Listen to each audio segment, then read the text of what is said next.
If you've been told your reflux is caused by too much stomach acid and the only answer is to take a pill that suppresses acid for the rest of your life, there's a real chance you've been treating the wrong problem. Today, I'm going to walk you through the mechanism your doctor probably didn't explain, why most chronic reflux isn't actually about too much acid, why PPIs make the underlying problem worse over time, and what the research actually shows. Quick context before we dig in.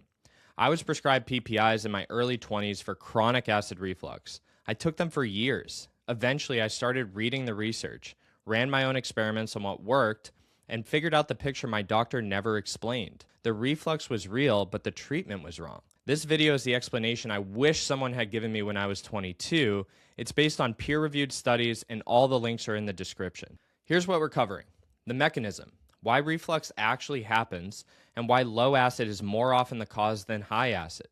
The research, including the most damning study on PPI dependency I've ever read, and the protocol, what to actually do if you suspect this is you. Let's start with what your doctor probably didn't tell you. Reflux is a mechanical problem, not a chemistry problem. And once you see it that way, everything else makes sense. Between your stomach and your esophagus, there's a valve called the lower esophageal sphincter, the LES. Its job is simple. Keep what's in your stomach. When it works, stomach contents stay where they belong.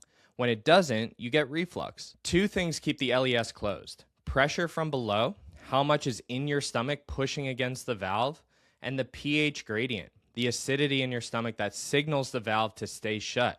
Here's the part most people get backwards.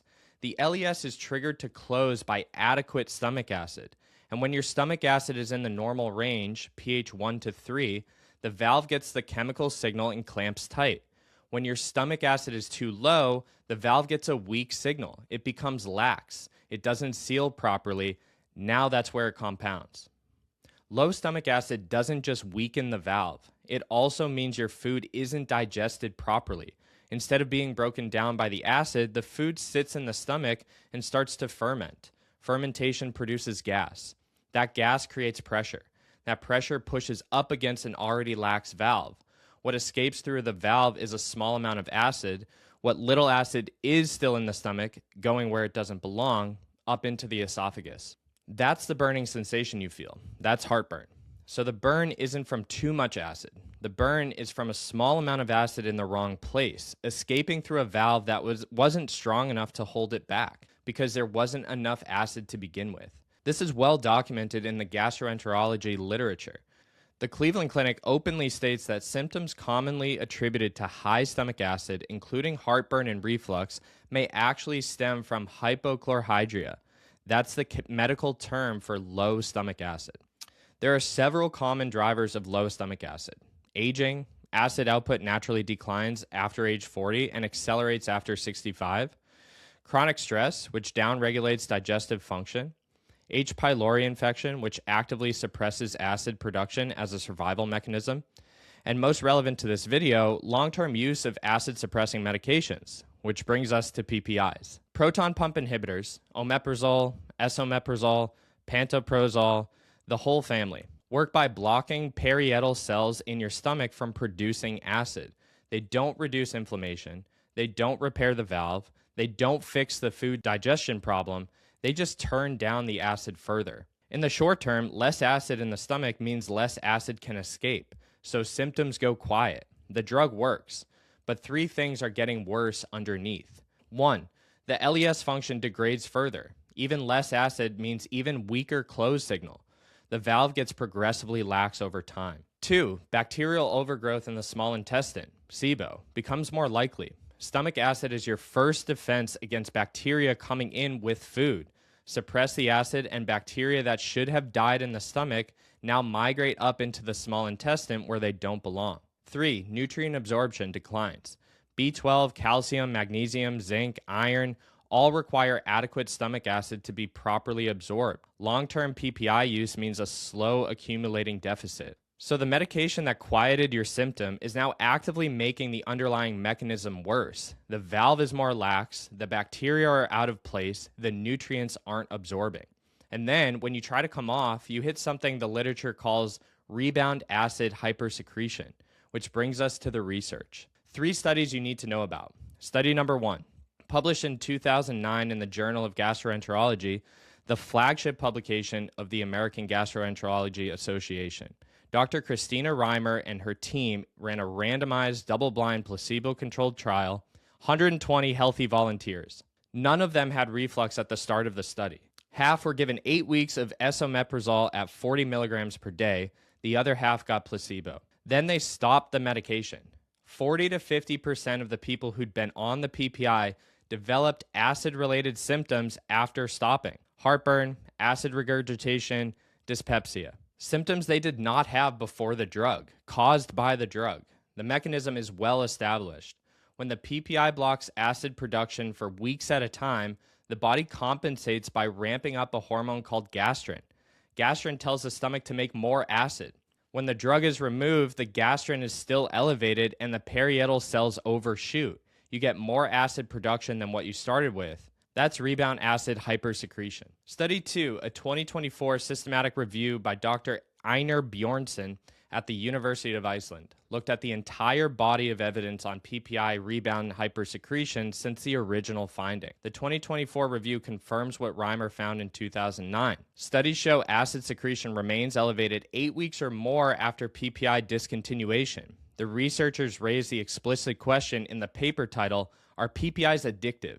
Their conclusion: PPI dependency could be one explanation for the rapidly and continuously increasing use of PPIs worldwide.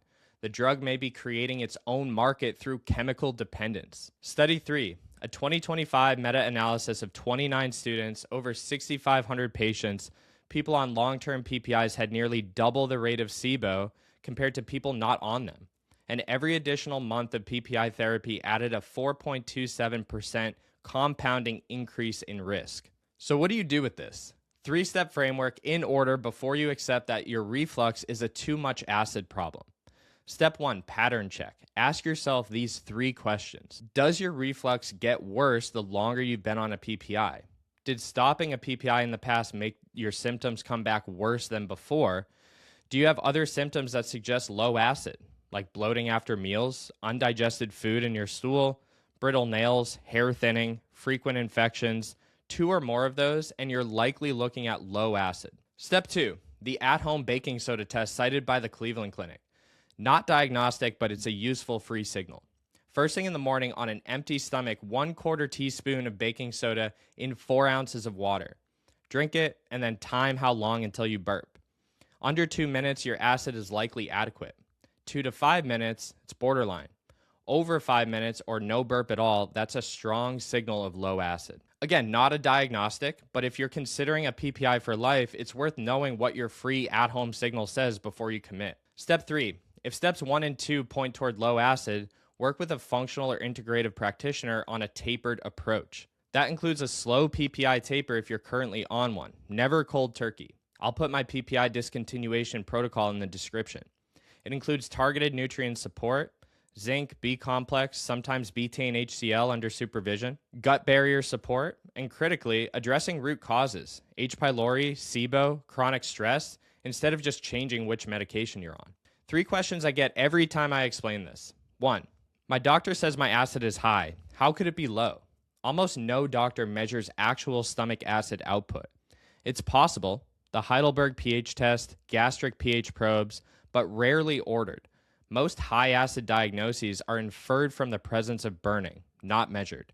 The burning is real. The interpretation of why it's burning is often wrong. 2, am I saying PPIs are bad? No. They have legitimate uses: peptic ulcers, severe esophagitis, ZE syndrome, prophylaxis during certain medical conditions, well-designed drugs for those situations. The problem isn't the pill. It's indefinite use of a short-term medication for a chronic mechanical problem. 3, I've been on PPIs for years. Did I damage myself permanently? Most of the consequences are reversible. I've proven this with my own body. SIBO can be addressed, nutrient deficiencies can be restored, bone density changes are more concerning but improvable. Recovery is possible, and the story isn't over. If you take one thing from this video, take this. Most chronic reflux isn't too much acid. It's a mechanical problem driven by too little. And the drug designed to fix the symptom is often making the underlying mechanism worse. If you want to start asking better questions about your own gut, the 4 labs I'd run on every man over 30, and a free guide. The link is in the description. 3 of them your doctor probably won't order. Subscribe if you want to learn more about getting to the root cause of your chronic health issues. We're on a mission to help 1 million people get off symptom managing medications. Gut first, everything else follows.